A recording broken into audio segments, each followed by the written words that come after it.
Hey friends, are you struggling every month financially trying to live paycheck to paycheck, or maybe even going into debt because you don't have enough money for your essentials and the bills are piling up and you're laying awake at night and afraid? So are we.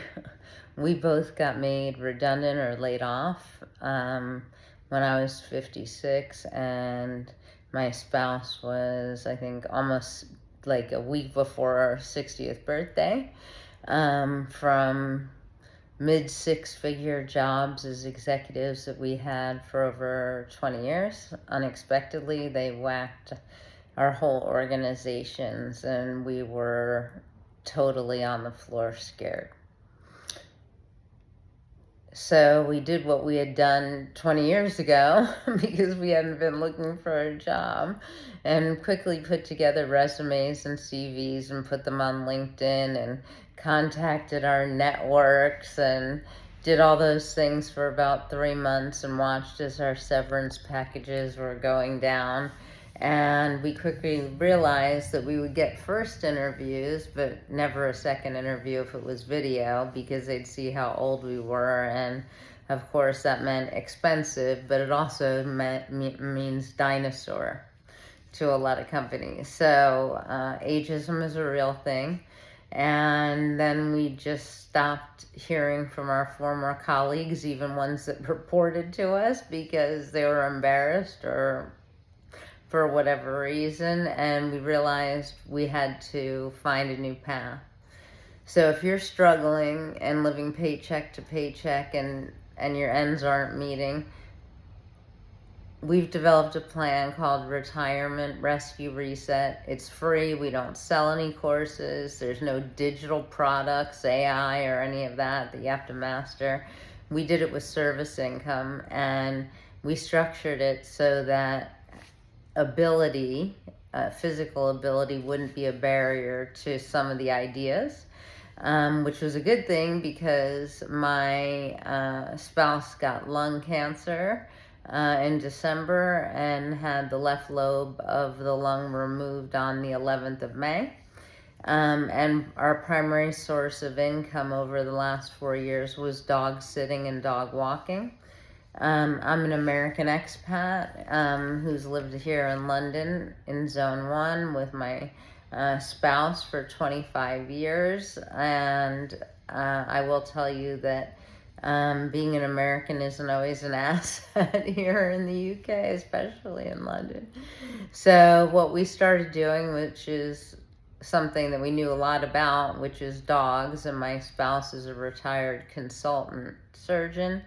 So we basically started a dog sitting business by accident, and by dog sitting for friends of ours who were going to Australia to see their aging parents for a month.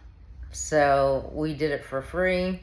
They wrote up a big post about their two Cavachons that we were babysitting and all the pictures we sent them. And my friend who had put up the post just on her own account called me one day and she said, "Are you busy?" And I said, "No." And she said, "Can I come over?" And I said, "Sure." And she showed me her Facebook messages, which had over 100 message pendings asking who her dog sitters were. So it was an accidental dog sitting business, but we did research into it, and we called around to other dog sitters and found out what the going rates were when they had multiple dogs staying at their homes, which we did not want to have stranger dogs.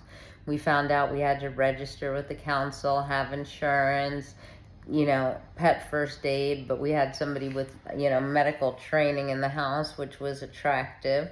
And so people who are more affluent, who wanted one-on-one solo care, continuous care for their pet, were willing to pay £70 a night.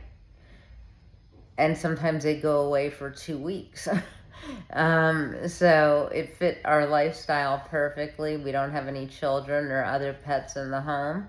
We had all the right indemnity insurance and registration in place, plus the pet first aid. And we're responsible people, respectable people with an immaculately clean home. So then we started picking up dog walks during the day just for an hour. In the area we live, the government allows you to walk 5 dogs at a time, but that's way too much for us. So we would do brother and sister dogs, so 2 or brother and sister dogs and a friend dog that they knew from before. For an hour is 20 pounds each, so that's 60 pounds plus the overnight dog sit, which gets a walk twice a day, and 2 sniff walks. And we started doing Vinted and eBay on the side. And in our first month, without 9 to 5 jobs or any severance, we made over 4,000 pounds. But we quickly realized that, we wanted to go away too sometimes, and sometimes we just didn't feel like it. So we had to figure out other alternative streams to make incomes without a 9 to 5 job, because we just weren't getting any bites. So we looked into hosting exchange students if you have a spare bedroom. And the going rate for that is approximately 200 pounds a week. For one per student, they get a continental breakfast and you give them dinner. And they're gone from 8 in the morning till 8 or 9 at night. So they're responsible, and they're with a group leader, so you don't have to worry about them during the day. If they're vegetarian, you get an extra 20 pounds a week supplement, and if they have any other special needs, you get an extra 20-pound supplement. Plus, in the summer, you get a 20-pound a week supplement. So right now I have one French exchange student staying with us, a lovely young 17-year-old girl, for 4 weeks, which is 880 pounds, because it's 200 a week, plus she has the 20-pound a week supplement.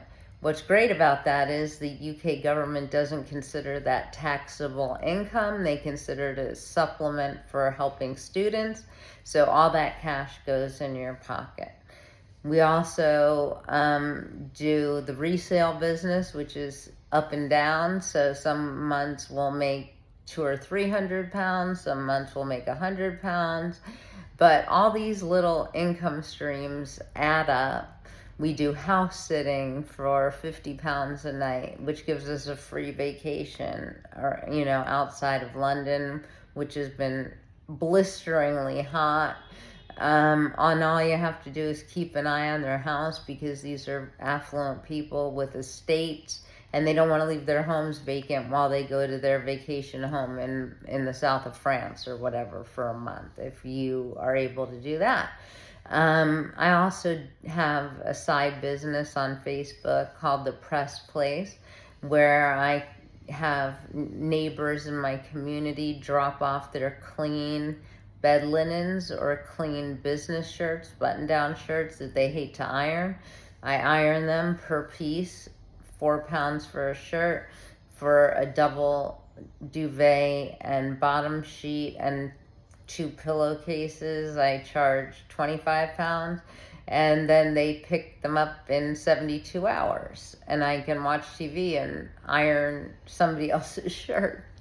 So we earn on average, between our dog sitting, which we don't do every single week, we do about 3 weeks a month, and our dog walking, which we only do 5 days a week because we like to spend our weekends together, plus exchange students, we're earning between $3,900 and $5,000 a month, because a lot of the dogs we sit have brother sister dogs, so you charge the full fee for the one night for the one dog, and then I give a discount for the second brother or sister dog. And it's a joy for us. It gets us out. right? We feel like we have a purpose, you know, we have to feed them, we have to walk them, we have to pick up after them, we play with them. When we're feeling low or sad that our careers that, you know, we thought we were going to work till 67 in the 9 to 5 world and our professional capacities are over. We've met friends. You know, you walk in the dog parks and you meet other dog walkers. So I'm telling you, if you've become unemployed, if you've been laid off or made redundant, if you're struggling to make ends meet, you can make income, like gardening, babysitting, cleaning. Go on Facebook. If you have a profile, great. Join all the community groups in your area. So we live in Zone 1, so we have Fitzrovia, you know, we have Marylebone, we have all those areas. And people are constantly posting ads that they need help. If you're a handyman, you know how to hang pictures, you can do a little spot painting for, you know, dings in the walls, whatever it is that you can do physically, right? There's not too much lawn mowing because most people don't have lawns, but cleaning, you know, end of tenancy cleaning, anything. Answer those ads. They pay cash on the day. You don't have to scrimp and save and do without. You don't have to, you know, keep wearing shoes with holes in them or not eating enough. Follow this channel. See how much we make. I post the receipts of the money coming in for the dogs. I post the cash. This is the cash that we made this weekend for dog sitting. Right here. This is our dog sitting jar. So we had a dog for 4 days, and this is the cash, and they transferred the rest because they didn't have enough cash. And we keep it there. And it pays our groceries. I haven't had to pay for my own groceries in 8 months. This is a channel about survival. You can survive. We're surviving, and we're not touching our pensions. It just takes thinking outside the box. Stay tuned for more. I've got at least 40 more ideas for you on how to earn income without a 9 to 5. No boss is going to fire you. You don't have to interview. You don't need to send a CV. You don't need to go through 85 interviews to see if you're a culture fit. You don't have to be the oldest one in your office. You can have your bills paid. You can pay your mortgage. Here's my house. If you can see it, it's clean and tidy. Of course, there's a cooling mat for one of the dogs on the floor, but other than that, you can survive and thrive and have a roof over your head and food. This is my little exchange student who's here from France. This is her bedroom and all of her shoes she brought with her. She's at school and she won't be back till 8 o'clock at night.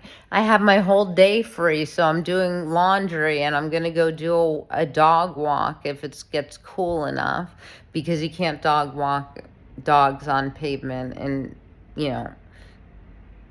30-degree heat because you'll hurt their dog pads.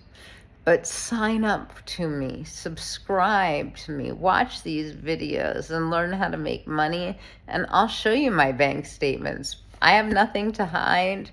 I'm not asking you for anything but a like and a watch. I hope you have a wonderful day and you're surviving in the heat, okay? And for my American friends, I'm sorry I missed Independence Day this year. 250 years we've been a free and democratic country. We couldn't be from a better place. And Britain has welcomed me with open arms. It took a while at first, being American, but I've come here, and we're going to be moving back home to Florida in 2 years so we can retire to my home state. So there is a life after layoff, and I'll see you soon in the next one.